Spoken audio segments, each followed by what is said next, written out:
Carter Brandon ordered a madras chicken curry, a prawn vindaloo, 4 onion bhajis and a double portion of pilau rice. Uncle Mort dunked his poppadoms in a pint of tired lager and ate 5 portions of chips. Very tasty, Carter. I wonder what they're made of. What do you want to do now? Well, I was thinking. What about? The dream I had this afternoon. I had a dream too. What about? The zip in my trousers. Struth, you didn't get your what's-it caught in it, did you? I'm not sure. Well, you want to have a look. You don't want to leave it and risk alienating the lady in the dry cleaners, do you? They ordered 2 more pints of lager and whiskey chasers, and Uncle Mort said, I were dreaming about Tommy Emmanuel. Who's Tommy Emmanuel? My oppo. The bloke what ate his socks all through the First World War. Ah. After the war was over, I come down to Cardiff to visit him. He made me very welcome, did Tommy Emmanuel. And so did his sister. They called her Tilly. Grand name, Tilly, ain't it? Oh, aye. She were a grand lass, too. Very bony. Masses of coal-black hair. Mostly on her head. We had Congress. Ah. In person. Well, they gave us something to talk about after. It would. I wanted to marry her. Why didn't you? Uncle Mort's brow clouded over. Dribbles of briny tears ran down his cheeks.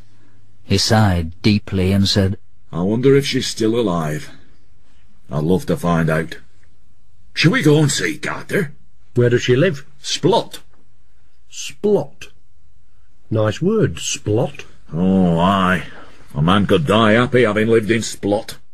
And so they drove to Splot. They stopped outside a small terraced cottage with sad lintels.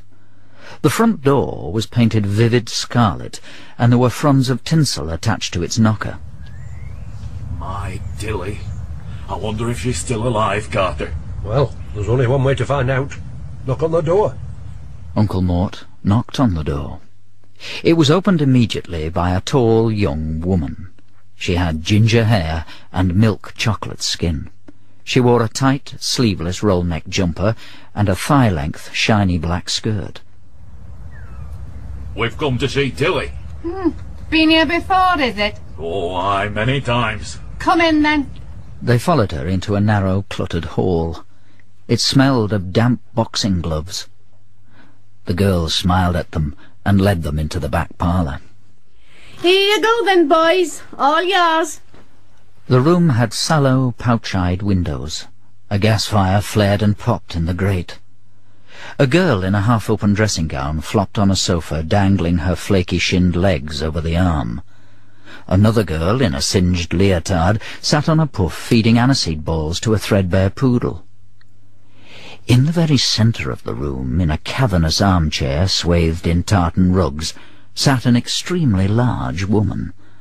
Her hair was piled high on a massive head in a tangle of pearly white ringlets. Her face was cracked with powder and gashed by lipstick. Diamonds flashed on her fingers. She was eating cherries and spitting the stones into a brown enamel plate.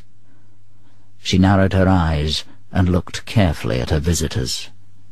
Then she spoke. Right then, you bastards. What can I do for you?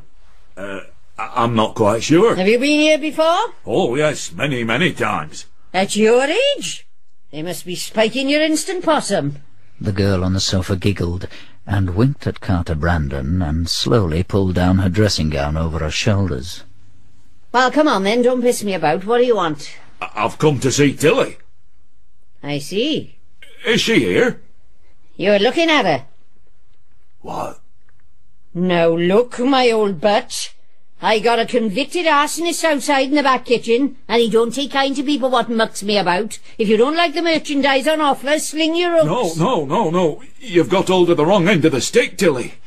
I'm an old friend. Don't you remember me? I come down from the north after the First World War to visit your brother Tommy.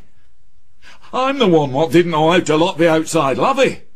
I'm the one what trod on your uncle's dentures.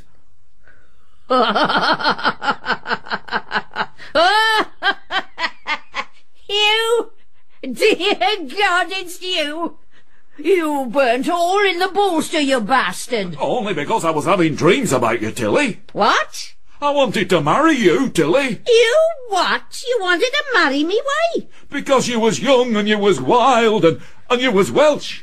Welsh? I'm not Welsh. I'm Cardiff and proud of it, you cheeky old sod.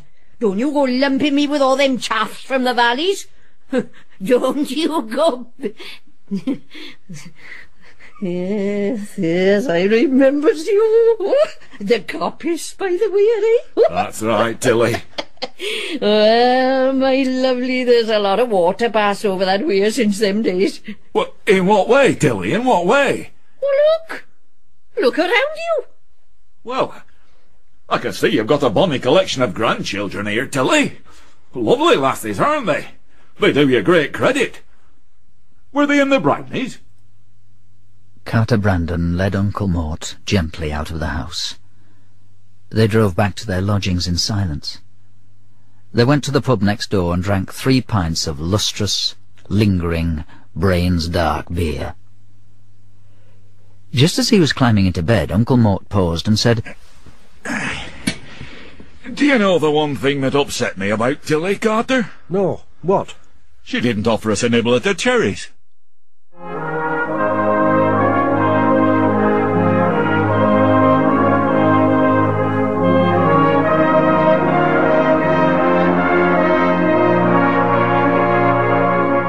In What a Screech, you heard Stephen Thorne as Uncle Mort, Sam Kelly as Carter Brandon, Liz Golding as Pat and Tilly's girl, and June Barry as Tilly.